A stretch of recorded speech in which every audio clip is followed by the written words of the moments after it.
नमस्कार. आज मी इथे गणपतीच्या आवडीची भाजी बनवणार आहे. त्यासाठी मी इथे मिक्स भाज्या धुवून घेतलेल्या आहे स्वच्छ.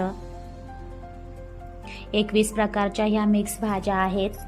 त्यानंतर मी कढईमध्ये तेल गरम करून त्यामध्ये कढीपत्ता आणि लसूण हिरवी मिरचीची पेस्ट मी इथे बारीक करून घातलेली आहे. त्यानंतर जिरे, मोहरी आणि हळद मी यामध्ये छानपैकी परतून घेणार आहे. त्यानंतर मी बारीक कापून घेतलेला टोमॅटो इथे घातला आहे.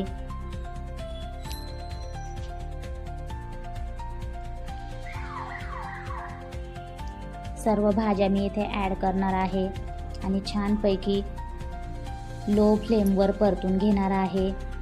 त्यानंतर मी इथे चवीप्रमाणे मीठ घातलं आहे, कोथिंबीर घातली आहे.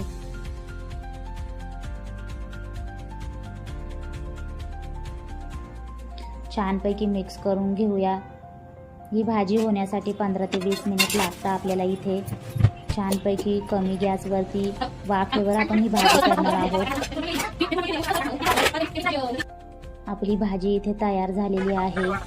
छानपैकी मी